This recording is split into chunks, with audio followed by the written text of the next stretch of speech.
Ya, Assalamualaikum warahmatullahi wabarakatuh. Salam sapa dari saya. Hari ini kita nih berkunjung ke teman-teman dari yang aktif di bidang pertanian ya. Ya. Dan kita hari ini akan bertanya-tanya tentang apa aja kegiatannya. Dan sebelumnya kita kenalan dulu sama Mbak yang di sebelah saya. Mbak, namanya siapa Mbak? Khairunisa, biasa disapa Ica. Ica ya. Mbaknya? Wahyu. Wahyu. Nah, jadi teman-teman hari ini kita ngobrol aja sih. Kita mau ngebahas tentang, kalau teman-teman lihat ini di belakang ini betul-betul kayak pertanian ya Mbak ya. Ini dikerjain sendiri Mbak? Iya, Kerjain sendiri ya. Terus Kebun Buat contoh, buat edukasi. contoh. Terus tanamannya apa aja Mbak? macam-macam di sini ya, ada tanaman hias, ada tanaman pangan, sayur mayur, buah-buahan, terus herba. Nah, jadi teman-teman kalau di Muara Jawa ini kan apa ya? Saya bisa bilang orang mau bertani itu kan susah kan Mbak ya. Iya. Ibaratnya itu keinginan buat bertani itu kayaknya pasti kan anak-anak memiliki kerja Lebih baik kerja di gitu kan. pertambangan, Iya. di perminyakan yang udah jelas gitu Lebih kan. menjanjikan Lebih mungkin dipikir mereka menjanjikan. daripada yang bertani. Cuman kalau di pertanian itu kita kayak ibaratnya itu second work, ibaratnya kayak cuman ngisi waktu luang. Kalau buat kehidupan tuh susah banget gitu kan. Iya, Dan biasanya tuh kayak ada part-part kayak suku ini bertani, suku ini biasanya kan diambil kayak gitu ya. Ya, Ada kebanyakan plot tuh. Iya, ada banget kayak ini pasti ke perikanan gitu-gitu. Nah, kalau Mbak Nisa sendiri nih mulai bertani itu dari pastinya setelah sekolah dong, setelah Iya, lulus pasti dong. setelah lulus. Tahun berapa tuh Mbak? Kita mulai dari kelompok pertanian itu dibentuk KWT tahun 2016 ya Mbak ya. 2016. Bulan Maret 2016 kami penggeraknya sekitar 5 orang waktu orang. itu. Dari swadaya kami berjalan, akhirnya dapat bantuan juga dari pemerintah, juga CSR setempat kan.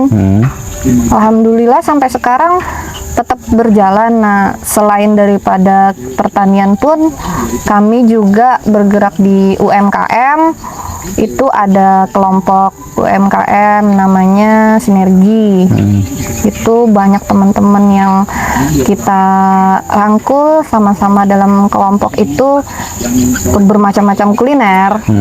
Karena memang kalau untuk UMKM kan sebenarnya bukan hanya kuliner, bisa dari jasa, tapi di kelompok kami itu kebanyakan memang kuliner rata-ratanya. Gitu. Oh, berarti industri pangan ya kalau saya bisa simpulkan. Nah, kalau pertanian ini kan produknya biasanya kan kekurangannya nih teman-teman nih punya passion nih Mbak bertani.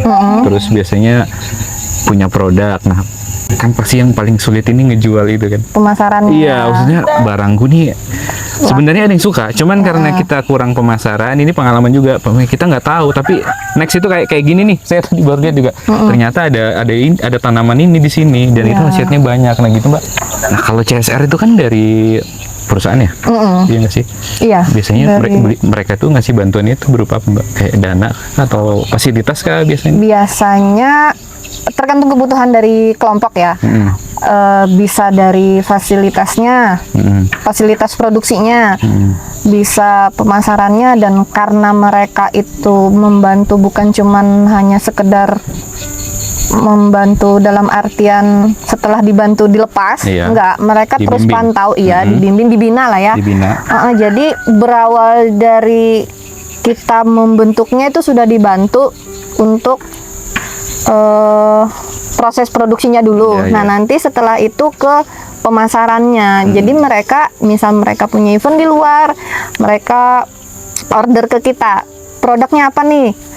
Kumpulkan. Nah, nanti dikoordinir oleh siapa gitu kan, mereka bawa untuk keluar. Tapi sementara mereka yang Mbak Nisa alami itu dapatnya biasanya uang atau fasilitas?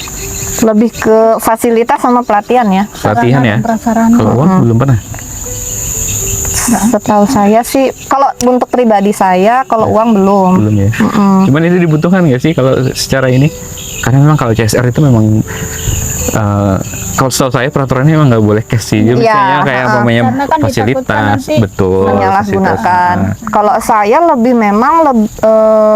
lebih mendukung pada ini sih, pemberian untuk alat produksinya, karena kan kalau dikasih uang memang sih pada dasarnya kalau kita dikasih uang kita bisa memanfaatkan ke memang yang lebih kita butuhkan. Iya, Nah, iya. tapi kan balik lagi ke si individunya. Misalnya kita itu perlunya apa? Saya produksinya kue kering, saya butuhnya oven. Jadi saya harus mintanya itu oven, bukan saya produksi kue kering terus saya mintanya alat semprot. Kan nggak nyambung. nyambung, ya. Jadi itu nggak, pemanfaatannya nggak apa ya, nggak maksimal jadinya gitu. ya. Jadi tergantung individunya. Misalnya kita butuhnya apa, itulah yang kita ajukan kepada CSR, dan CSR-nya pun begitu. Jangan cuman sekedar tahu memberi, tapi harus tepat sasaran. Harus tepat sasaran ya. Jadi ngasihnya sesuai apa yang dibutuhkan. Apa yang dibutuhkan. Nah, nanti kita juga keliling nih di kebunnya Mbak Nisa ini, kita lihat produk-produknya, dan ada salah satu produk ternyata sudah kalau saya bilang sudah hilirisasi Mbaknya, bukan cuma nanam tapi sudah dijadikan produk Sudah dan bisa dijadikan langsung produk, diminum. bisa dipakai. Nanti kita bahas lagi. Kita bahas sekarang aja, ini minuman apa, tanamannya apa nih Mbak namanya Mbak? Bunga telang. Bunga telang. Bunga telang. Ini memang Mbak yang menemukan atau memang sudah sebenarnya rame atau baru ditanam di sini? Sudah Kalau banyak di- di Banyak ya? mana-mana. Di Atau saya yang pengembangannya kurang paling kayaknya. besar di Indonesia itu ada di Ternate. Di Ternate. Ya. Kalau di sana kan sudah diekspor juga. Bunga telang ini. Ya, cuma kita itu pengen mengajak masyarakat di sini. Nah, jadi saya tanam terus kasih contoh lah ke ibu-ibu. Tapi kan kawin kalau waktu itu. tumbuhan ini kan dia biasanya pengaruh sama kayak Lingkungan. iya iklim ya. Kayak kopi kan kita nggak bisa di sini. Kita bisa nanam kopi Iya. tapi robusta. Kayak ada jenis-jenis tertentu gitu. Kalau arabica di Kalimantan tuh nggak bisa karena datarannya harus di atas 1000. Nah kalau bunga telang itu Kalau bunga telang ini sebenarnya Menyesuaikan. bisa aja di mana aja, cuman kan hasil produktivitasnya itu kurang kalau untuk tempat yang nggak dingin ya. Panas. Iya, betul. Karena dia harus dingin ya. Ternate kan dingin ya. Kalau dingin dia lebih Lebih kualitasnya sering berbunganya, lebih banyak hasil lebih awet produksinya, juga ininya, tanamannya Tanamannya umurnya. umurnya lebih panjang. Iya, nah itu juga tuh yang buat kita nggak mau, bukan nggak mau ya, tidak menarik pertanian karena suhu kita gitu ya. Paling mentok kan kita sawit ya kalau Kalimantan ya, yang paling Makanya menguntungkan. saya kasih contohnya itu kalau untuk ibu-ibu saya tanam di polybag. Polybag. Jadi tidak ada alasan nggak bisa Nggak nanam, punya nggak lahan. Nggak punya lahan, nah. Jadi kita tuh coba bisa untuk memanfaatkan pekarangan rumah. Ya benar-benar sih. Karena kelompoknya kita kan kelompok wanita tani, Wanita, itu bukan yang skala besar. Skala besar. Cuma pemanfaatan Pemanfaatan pekarangan rumah. pekarangan rumah. Jadi nanti siapa yang mau nanam kita kasih bibitnya. Kasih bibitnya ya. Nah, kita kasih bibitnya. Bibitnya Terus pun untuk di- dikonsumsi sendiri Olah sendiri. ataupun nanti kita jadikan satu untuk ikut dijual gitu. Tapi kalau sudah ini kan sudah dibikin ini udah bisa dihilirisasi, bisa dijual ya lumayan juga sih Mbak sebenarnya. Saya aja di industri kopi dulu juga. Kita kan ngomong kan dari Jawa tuh. Kalau Dulu kita Samarinda harus seberang. perkebunan yang luas gitu. Nah itu dia makanya sebenarnya kayak gini kalau menurut saya ini mancing dulu. Iya gitu. Kalau juga. sudah banyak yang ambil baru ngambil di luar nggak masalah sih. Nggak Tapi masalah. mereknya punya sampai Tetap, karena kan ibaratnya kalau kita udah jual, pangsa pasarnya udah Ada. cukup lumayan, kayaknya kalau kita yang ada ini nggak cukup juga untuk memenuhi Makanya permintaan kita pasar. Betul. Ibu-ibu untuk kelompok dulu yang kita ajak. Sementara ini kalau medianya masih kayak pameran gitu-gitu ya. Iya. Kalau sosmednya ada nggak sih ini? Pribadi, Pribadi. Oh jadi ditawarkan pribadi ya. tawarkan pribadi. Efektif juga sih sebenarnya. Lagi Karena Facebook kalau itu luar kita- biasa sih. Ya, Ah, untuk di ibu-ibu daerah Facebook kita tuh luar tuh biasa sih. Facebook lebih ini sih. Iya cepet banget ya. Jual gorengan aja tuh cepet apalagi yang kayak gini. Nah aku dengar ini Mbak Nisa ini juga sekarang aktif di sertifikasi halal ya. Iya. Jadi Saya. gimana tuh Mbak? Kok bisa tiba-tiba langsung ke halal tuh gimana ceritanya? Atau emang aktif karena di pangan aktif akhirnya emang diajak itu gimana Mbak? Iya, kemarin itu kan ada temen yang dia dapat link dari Universitas Mula Warman. Nah, kebetulan di Universitas Mula Warman itu ada lembaga namanya ULS Center Halal ULS Halal Center, Halal Center. Universitas Layanan Strategis Halal Center Mula Warman kan. Nah, beliau itu datang ke Muara Jawa ingin menyampaikan bahwa lembaga ULS itu bisa memfasilitasi untuk sertifikasi halal produk Produk. gratis karena memang program pemerintah. Nah, beliau ke Muara Jawa diminta itu yang sudah pernah yang sudah mempunyai legalitas untuk usahanya kan, karena Iya. saya termasuk pelaku usaha juga. Nah, Kemudian beliau minta yang sudah mempunyai legalitas, saya udah punya PIRT. Halal pernah mengajukan, namun mati karena keterbatasan biaya. Jadi itu ditawarkan untuk mengikuti program pemerintah, saya ikutin. Nah, setelah itu ditawarkan oleh beliau. Kebetulan yang hadir ke sini itu langsung ketua ULS Halal Centernya kan. Nah, Mbak Ica mau nggak ikut pelatihan sebagai pendamping sertifikasi halal? Karena di Muara Jawa ini belum ada, Mbak. Dia bilang begitu kan. Saya bersedia 4 hari kalau nggak salah setelah beliau kunjungan ke Muara Jawa, saya ikut pelatihannya selama kurang lebih 4 hari online. Nah, kemudian dinyatakan lulus, keluar nomor registrasinya langsung dari pusat, dari BPJPH. Jadi saya bergerak itu dari bulan Juli tahun 2022 kemarin. Jadi Mbak Nisa nih yang ngebawa ke sini nih ya? Bukan saya yang bawa ke sini, tapi ULS yang menawarkan ke Muara Jawa, saya yang awal, dirangkul. Gitu. Biasa sih. Itu produknya apa itu, Mbak? Kue kering itu? Saya kue kering. Kalau ini sudah halal juga. halal juga ya. Sudah PIRT juga. Jadi Kalau menurut Mbak Nisa itu gampang nggak sih ngurus halal tuh? kalau ya menurut saya sih tidak ada yang sulit ya, selama kita mau berusaha. Dan untuk tahun 2023 ini banyak sekali yang dipermudah gitu, dalam artian tetap tidak. Nah ini kalau ini keluhan juga, bukan keluhan ya, kayak semacam pikiran. Saya kan pengusaha juga nih. Maksudnya kan kadang-kadang kita kepikir itu halal itu penting nggak sih? Pertama nih buat kita. Kedua tuh menguntungkan nggak sih? Dan ketiga nih paling penting itu bayar nggak? Karena kan banyak senior kayak harus bayar, sedangkan kita ini pengusaha kan sangat mikir ya kalau bayar lagi nih, bayar pajak dan gitu-gitu kan. Nah kalau Mbak Nisa bisa jelasin nggak itu kira-kira memang bener nggak sih yang apa sih nectingnya kita tuh sebagai pengusaha itu? Yang pertama nih kayak umpamanya itu penting nggak sih pengaruhnya buat kita, produk kita? Kalau pertama kan penting nggak sih bagi kita si pelaku usaha yang punya produk gitu kan? Itu penting karena di tahun 2024 itu ada aturan pemerintah, kalau nggak salah di bulan Oktober apa, saya kurang ini ya. Cuman ada aturan pemerintah yang akan dikeluarkan bahwa wajib bersertifikat untuk produk olahan pangan, mau itu yang makanan, minuman, atau bahan tambahan pangan atau bahan tambahan pangan, kemudian obat-obatan. Nah, jadi itu sekarang kan ada namanya Sehati, sertifikasi halal gratis, itu program pemerintah. Jadi penting atau tidaknya itu kan penting, jelas sudah, karena ada aturan pemerintah yang bahwa akan ada sanksi nih bagi pelaku usaha yang tidak mendaftarkan produknya ke sertifikasi halal. Nah, karena pemerintah mengadakan peraturan untuk tahun depan, jadi di tahun ini pemerintah menyediakan 1 juta sertifikasi halal gratis di tahun 2023. Di tahun 2022 lalu itu gelombang pertama 25.000, gelombang kedua 385.000. Nah, memang gratis, tidak ada biaya yang dipungut. Apabila memang ada biaya itu bisa kita laporkan. Misalnya nih, saya sebagai pendamping meminta pungutan biaya, itu bisa dilaporkan, dicabut nomor registrasinya.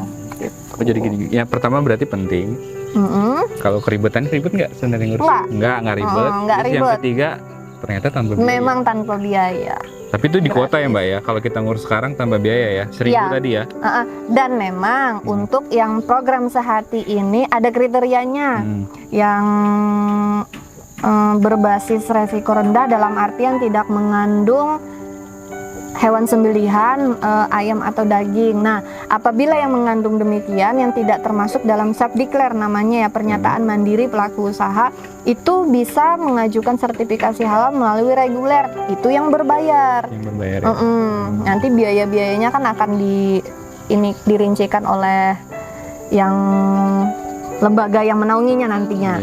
Nah, yang untuk pemerintah ini sertifikasi halal gratisnya memang tidak ada dipungut biaya apapun, dengan syarat dan ketentuan yang berlaku.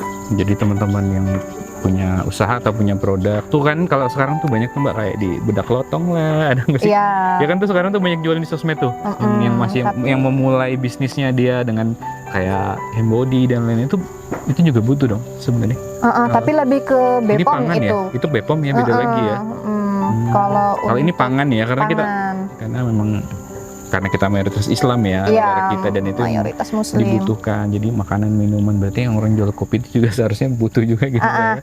Nah, cuman kita sebagai pengusaha tuh kadang bingung gitu. Tapi ada perbedaannya nih. Kalau kayak Masnya kan pengusaha juga tuh, punya kedai kopi. Nah, untuk kedai kopi apabila kopinya itu dijual dalam kemasan dan dijual bentuk kemasan gitu kan, itu bisa melalui self declare tadi, pernyataan mandiri yang program pemerintah. Tapi kalau bentuknya diseduh di kedai tersebut, itu ke reguler jatuhnya, karena kedai, warung, restoran dan gitu-gitu. Semacam itu kan. Nah, itu dia tidak masuk di program tadi. Tidak dimasuk dalam program self ya. declare. Iya. Wah, menarik banget. Aku juga baru tahu ini sebenarnya. Karena ya memang penting juga sih ya. Aku kalau bisa bilang nih penting, karena yang mayoritas kita dan itu kan ngebantu masyarakat juga tahu nih tempat-tempat yang memang diakuin sama pemerintah. Konsumen itu kan kalau mau mengkonsumsi nggak ragu, iya. Betul. Cuma nanti menambah nilai jual juga. Berarti kalau mau nanya tetangga ini bisa kembali saya. Oh, teman-teman Bang, ini ada yang mau ngurus ini nih, kembali bisa aja langsung ya. Bisa. Nggak perlu saya itu izin halal atau izin edar.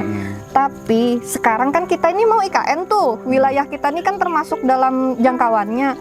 Jadi tuh nanti pasti itu akan berimbas kepada produk kita. Jadi tuh saya tuh kepengennya gitu loh.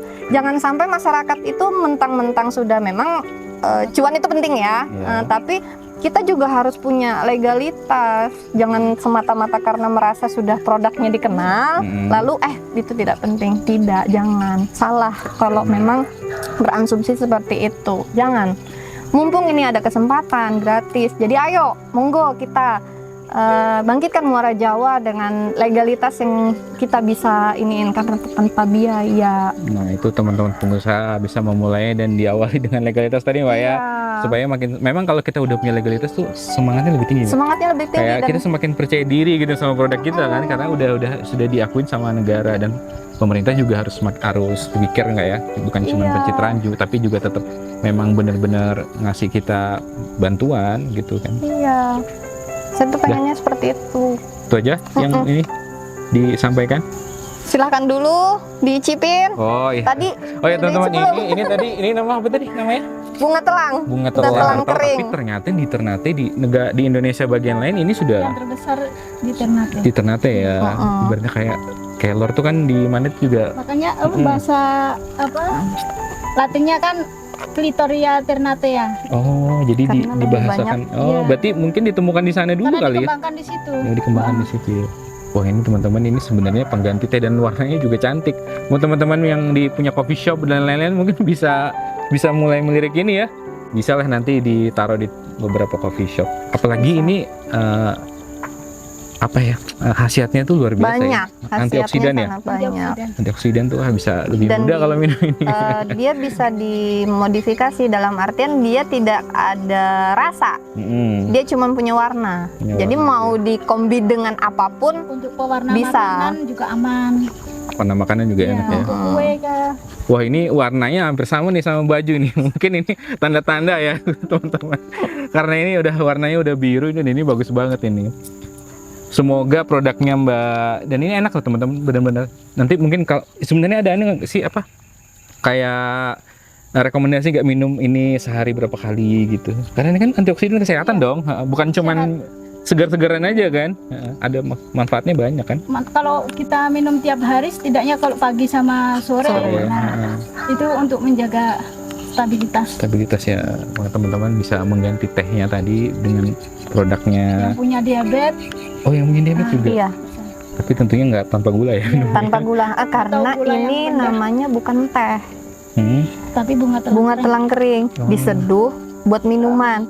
Beda dengan teh karena kan ini bukan dari daun teh, jadi penyebutannya memang bukan teh. Soalnya dibaca Janate tadi, gue pikir. Nah, Awalnya itu ini juga nanti mau ada perubahan untuk nama. Iya, saya mikirnya Janate kan. Karena udah dari Dinas Kesehatan udah menyampaikan bahwa ini produknya bukan teh, tapi bunga telang kalau kering.